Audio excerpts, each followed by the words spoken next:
top level. I'm a rebel, line up cause I'm a top rebel. Look in my eyes, this is my time. Step up, rise up, strike first, bring it on. Hello SWF Universe. It's Remus Caine here on Remus Talks, episode 3. And you must really be wanting me to verbally tear into Sidesplitter for round 2 because he's the one who was voted for the most. Although Crimson Crisis, you came in very close on that. Anyway, I'll start how I usually start off, at the beginning. I first met Sidesplitter at the same training event that I had met Kieran Hayes, and I didn't really have much to do with him at that point. He accepted me coming into SWF, and he's the one who allowed me to have my first match against Kieran Hayes. I can't argue with that. I just went my own way, I kept doing my own thing. He didn't really pay much attention to me, even when I had joined Alliance 76. That was more of a reaction against Kieran Hayes at that point. But I paid attention to Sidesplitter and I started to see some things, like his favouritism towards certain wrestlers within SWF. Individuals like Luke Tyler, his tag team partner that I still can't remember the name of. And if I don't remember your name, it's probably because you're not that big to start with. So you probably want to rethink how good you actually are. And then also, let's not forget Crisis and Crimson. Two of the biggest ones that there are. Two of the biggest ass kissers that there are.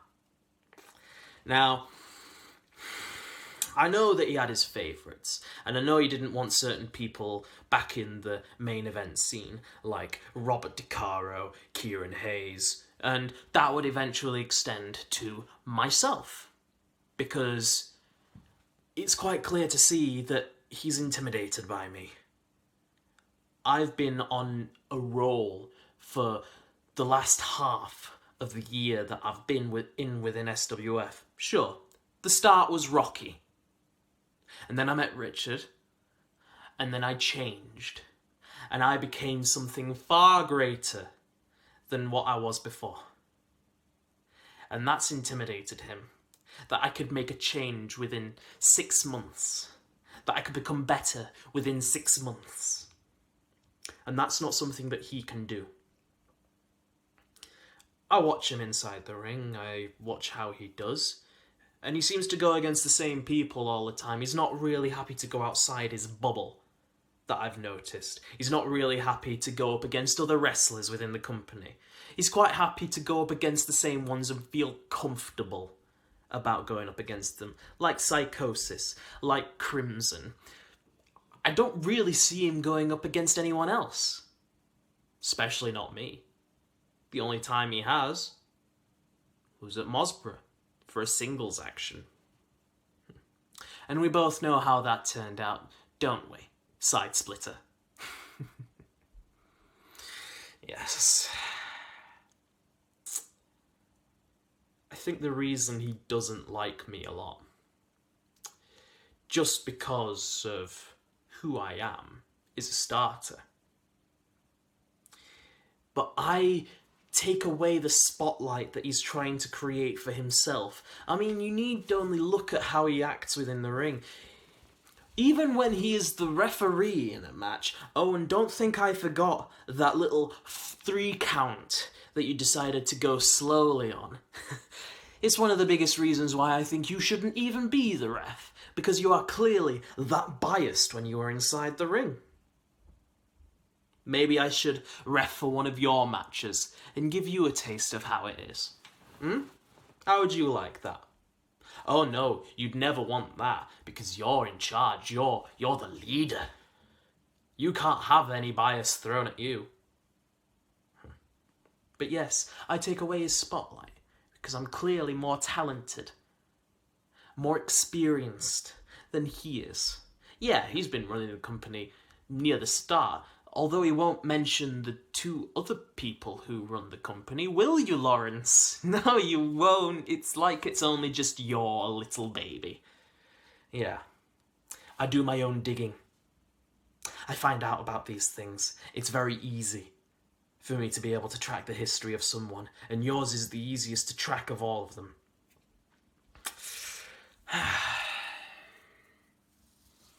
I find it a disgrace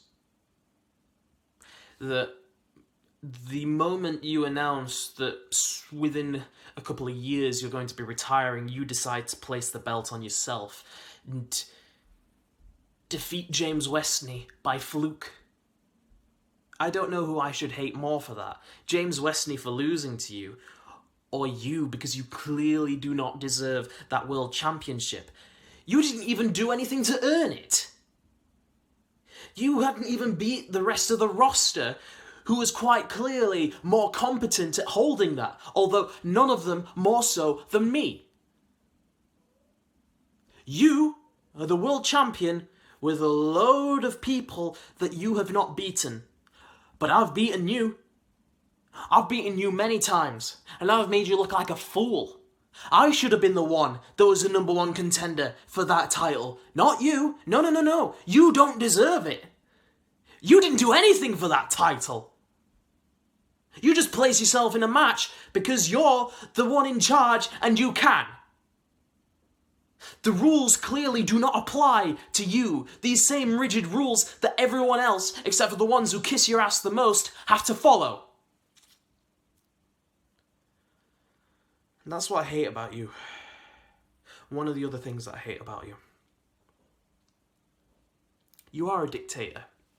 You're like Stalin. The moment somebody questions your authority, you're quite happy to stamp them underneath your boot and to get rid of them as quickly as you can. And we've got plenty of people in the past that we can look at for that. Whether I like them or not is a completely different story. You are the most biased individual within SWF that I have ever seen. And you do not give the people who deserve the chances that they deserve. That's why I organised that Cruiserweight Battle Royale, or tournament even, so that the rest of the roster is given a chance to get their ass kicked at the end of it by me. Because I at least acknowledge that people should have to work for their chances, and I've put in the most amount of work within a year than anybody else has during their entire careers at SWF. And you won't recognise that. Again, because of the decisions that I make for myself. The decisions that benefit myself, the society, Richard Knights and Robert DeCaro.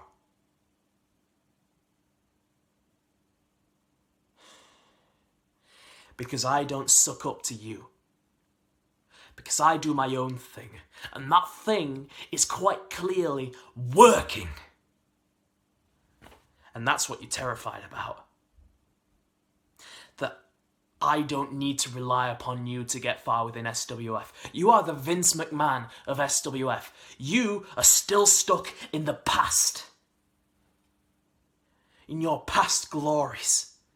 Glories that you probably should never have even received in the first place. And now you have championship gold again.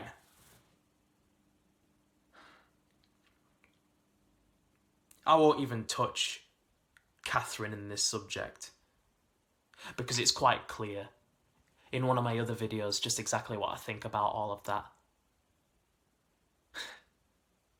And I at least want somewhat of a career left for you in that ring, so when I do get my hands on you, I'll destroy it physically, not just verbally. And that's the thing. You finally met your match with me. I'm someone you cannot bargain with. I'm someone that you cannot outpower. I am someone that you cannot outwit. And sure, you can keep throwing people in to try and block my advance. Yeah, like the little plan that you put of putting Drac Nightwing into the match that I had with Crimson, the Demon's Den match. Oh, and I don't think that you had any hand in making sure that Casey was put into this match as well. Because it wouldn't have just been him who put himself into that match. You had to give the authority for that. And I know you did.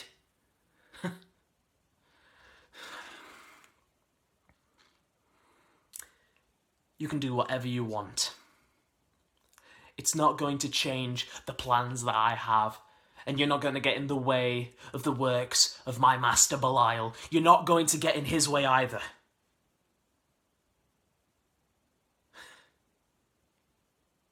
But I'll tell you what will happen. There'll be a match one day between myself and you. And I don't care what kind of match it is.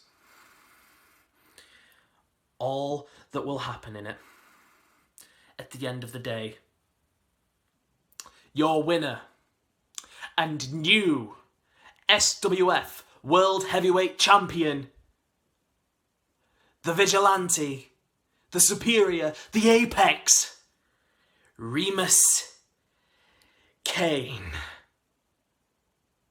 And I'll be quite happy to boot you straight into retirement afterwards, where you belong.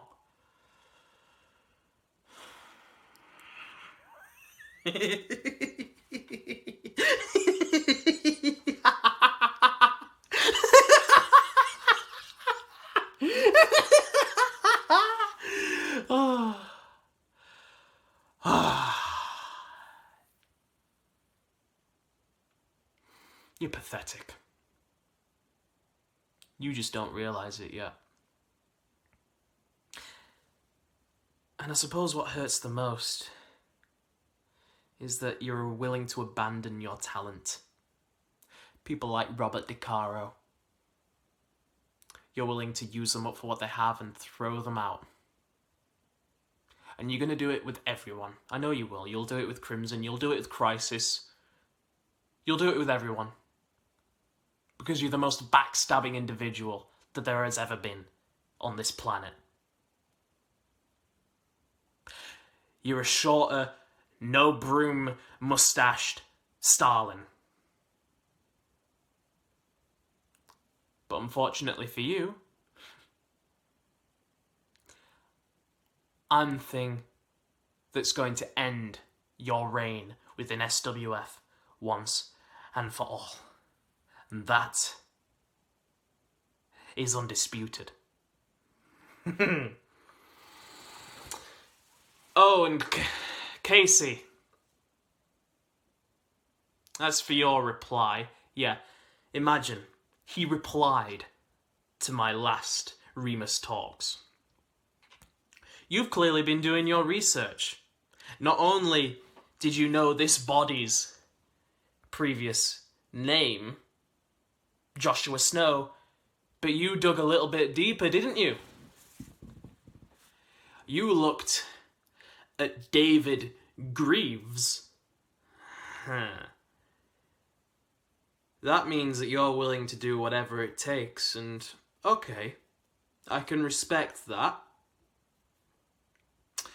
But if you knew that, then you'll know that even though that's not me, this person that you see before me,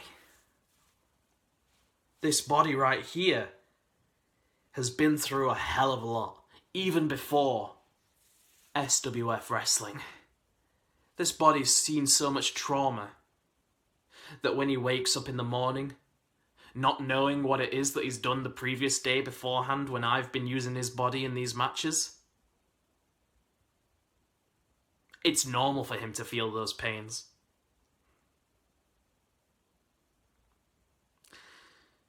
So trying to use that against me is like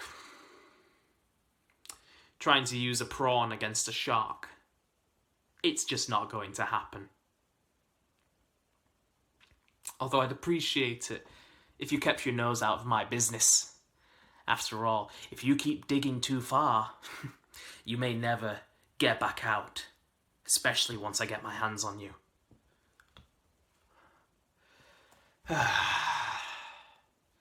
Leave a like, share, subscribe. And look up here for the next list of wrestlers that I should put back into their place. I'll see you all in the next one.